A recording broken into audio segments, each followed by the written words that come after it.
જય માતાજી, જય શ્રી રામ, જય ગૌ માતા। તો મિત્રો, આજે આપણે જૂના નેસડા એટલે કે ભાવપુરાથી એક ભાઈશ્રીનો કોલ આવ્યો હતો કે ત્યાં તળાવમાં એક ગૌ માતા બીમાર છે, તો એમને અશક્તિ છે, તો ત્યાં જવા આપણું ગ્રુપ એટલે કે જે દ્વારકાધીશ ગૌ સેવા ગ્રુપ નેસડા ત્યાં જઈ રહ્યું છે ને જો ગૌ માતાને ગોતી રહ્યું છે કે ગૌ માતા ક્યાં બેઠા છે। આપણને તો ભાઈએ ખાલી કોલ કર્યો હતો, એડ્રેસ પૂરું આપ્યું નહોતું અને ગામનું નામ આપ્યું હતું, તો આપણે ત્યાં પહોંચી ગયા।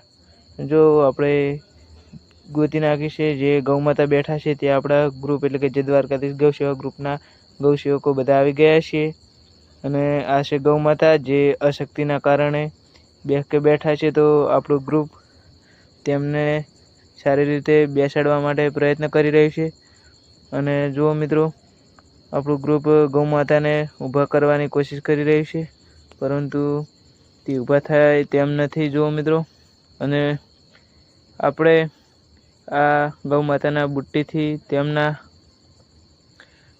ગૌ માતાના માલિકને પણ ગોતી કાઢ્યા છે ને તે પણ આવે છે અને આપણે ડૉક્ટર સાહેબને બોલાવી અને ગૌ માતાને બાટલો પણ ચડાવ્યો છે, આપણાથી થતી સેવા કરી છે અને એ ભાઈ હવે ટ્રેક્ટર લઈને આવી ગયા છે ગૌ માતાને લેવા માટે। જે વ્યક્તિની ગૌ માતા છે એ ભાઈ આવ્યા છે ને ગૌ માતાને આપણે ટ્રેક્ટરમાં એમના ઘરે મૂકવા જઈશું, તો વિડીયોમાં જોડાઈ રહેજો, આપણે એ પણ બતાવીશું।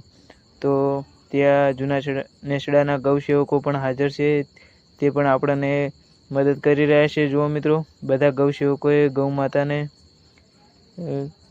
ટોલામાં ભરવા માટે કોશિશ કરી રહ્યા છે। જુઓ મિત્રો, ગૌ માતા ટોલામાં ભરાઈ રહ્યા છે અને આપણે જે ભાઈની ગૌ માતા છે તેમના ઘરે આપણે લઈ જવાની છે અને તે એમને કીધું છે કે મારાથી બનતી હું સેવા કરીશ, તમે આ ગૌ માતાને મારા ઘર સુધી મૂકી જાઓ। તો આપણા ગૌ સેવકો એ ગૌ માતાને ટોલામાં ભરી અને તેના ઘર સુધી પહોંચાડવા જઈ રહ્યા છે। મિત્રો જો આ ગૌ માતા છે ને અશક્તિના કારણે તે બેઠા હતા અને આપણા ગ્રુપને ખબર પડતા આપણું ગ્રુપ ત્યાં જઈ અને ગૌ માતાને તેના ઘર સુધી પહોંચાડવા માટે જઈ રહ્યું છે।